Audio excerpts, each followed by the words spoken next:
الأفاضل، طابت أوقاتكم. مع الفضاء الإريترية نحييكم ونقدم إليكم نشرة الأخبار لهذه الفترة، وفي البدء نستهلها بأهم وأبرز العناوين. وفد إريتريا يلتقي بمختلف المسؤولين في نيويورك. حل مشكلة مياه ضاحية السساح بمديرية القمحرة.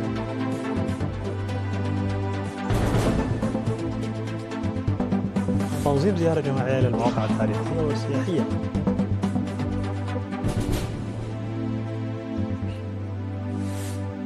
نائب أمريكي يحذر من خطر سوء تفاهم عسكري مع الصين.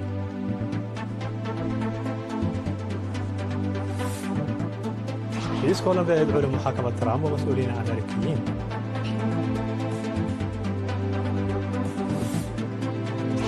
أندونيسيا والاتحاد الأوروبي وقعان اتفاقا تجاريا جوهريا.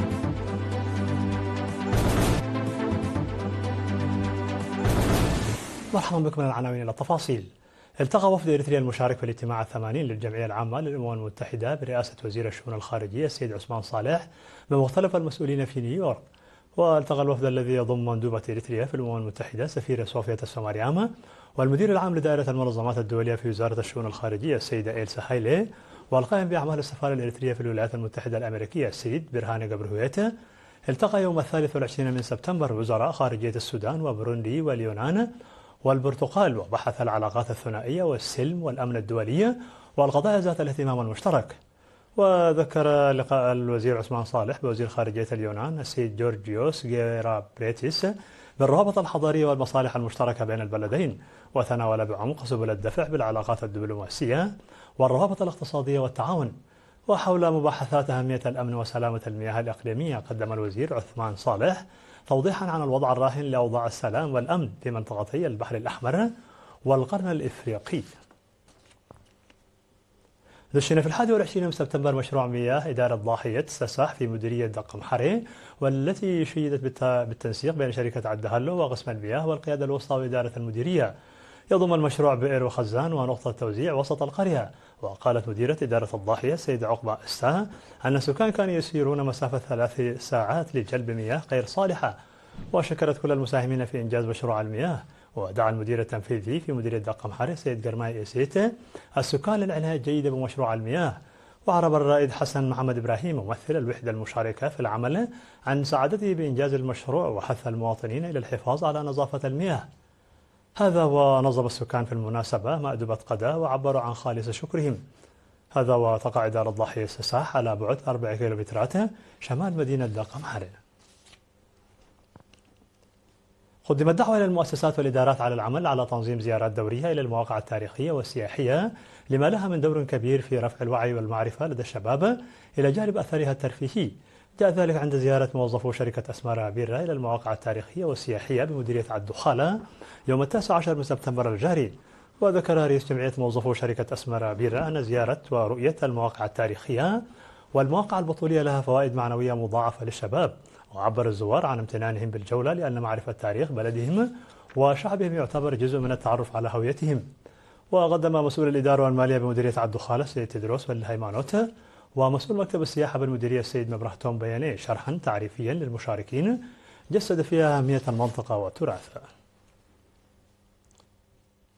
نظم الاتحاد الوطني للشباب والطلبة دورة تدريبية في القيادة والإدارة ل 96 من مسؤولي المديريات ومسؤولو التنظيمات وفروع المقر المركزي.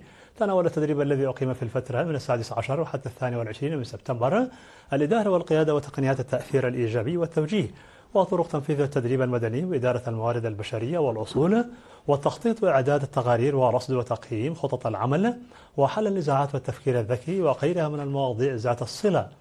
وأشادت مسؤولة قسم متابعة الأقاليم شابة هيلين أمينة التي نسقت التدريب بالمتدربين على تكاملهم ومشاركتهم. وقالت أن المعرفة المكتسبة ستتم متابعتها لإحداث تغييرات إيجابية قابلة للقياس.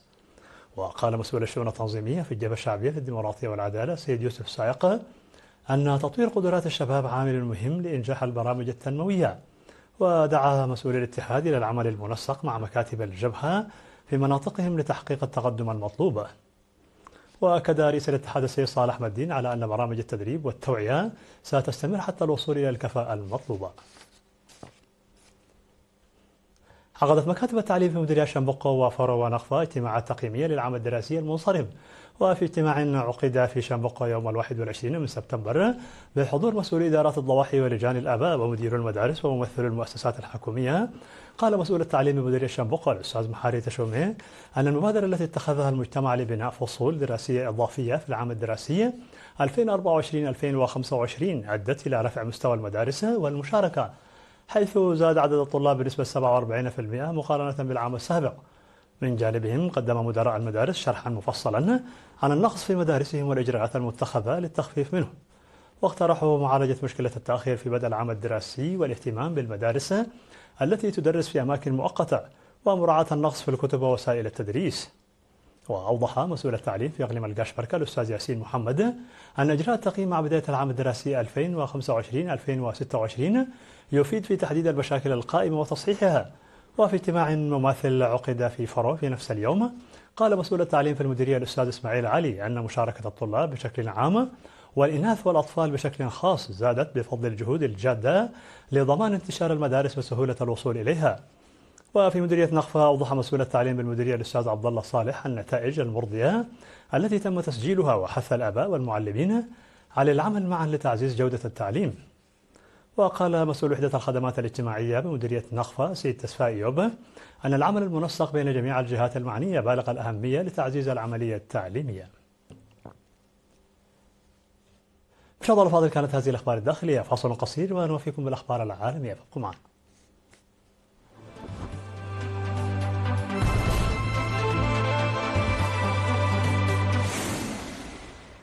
مرحبا بكم على الصعيد العالمي. حذر آدم سميث كبير الديمقراطيين في لجنة القوات المسلحة الأمريكية ورئيس وفد الكونغرس الذي يزور الصين من خطر حدوث سوء تفاهم بين جيشي البلدين مع تسارع التطورات في مجالات الذكاء الاصطناعي والطائرات المسيرة والفضاء. وقال سميث خلال مؤتمر صحفي في بكين أن تقارب السفن والطائرات الأمريكية والصينية قد يقود إلى تصعيد غير مقصود، مؤكدا الحاجة إلى تعزيز قنوات الحوار. الوفد الذي يضم 4 أعضاء التقى بوزير الدفاع الصيني دونغ جون ومسؤولين بارزين، وبحث قضايا أمنية وتجارية بينها ملف المعادن الحيوية وتيك توك.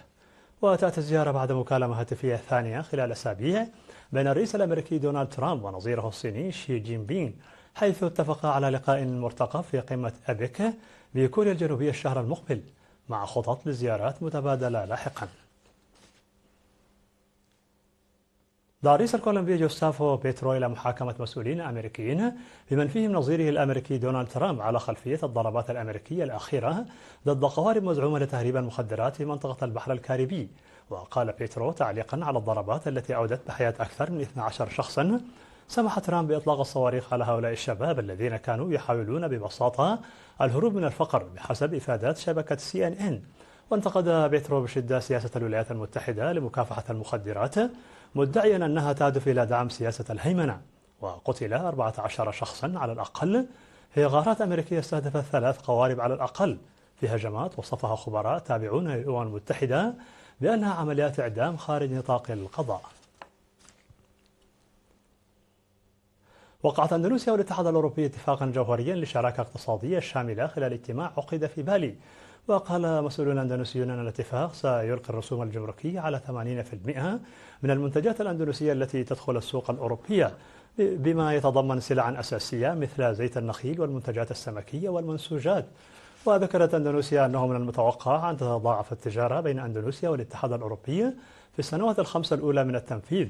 ووفقا لوزارة الاقتصاد الأندونيسية فقد بلغ حجم التجارة بين الجانبين 30.1 مليار دولار في عام 2024. وقال مفوض التجارة في الاتحاد الأوروبي أن الاتفاقية ستعزز الاستثمار في أندونيسيا من قبل الشركات الأوروبية وتساعد على تنويع سلاسل التوريد، لا سيما في المعادن المهمة التي تمتلكها أندونيسيا بوفرة.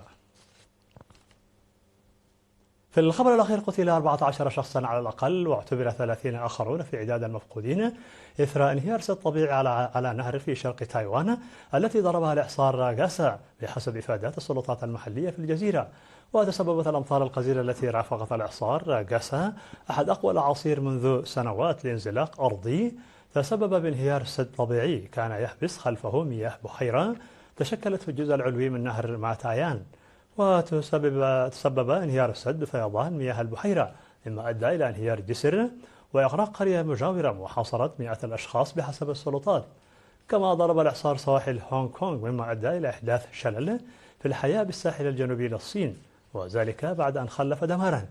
كما طاحت الرياح بأجزاء من سقف الجسر للمشاة وأسقطت أشجارا في أنحاء متفرقة من المدينة، بينما استقبلت المستشفيات نحو 13 مصابا لتلقي العلاج.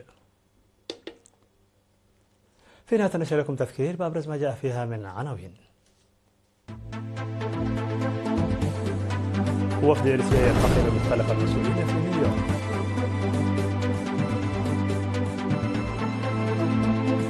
حل مشكلة مياه ضاحية الساحل مديرية رقم حربي.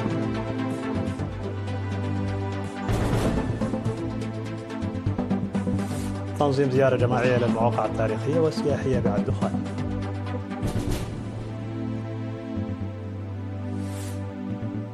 نائب أمريكي يحذر من خطر سوء تفاهم عسكري مع الصين.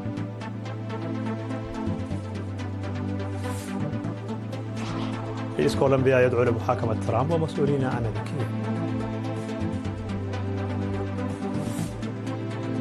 أندونيسيا والاتحاد الأوروبي يوقعان اتفاقا تجاريا جوهريا.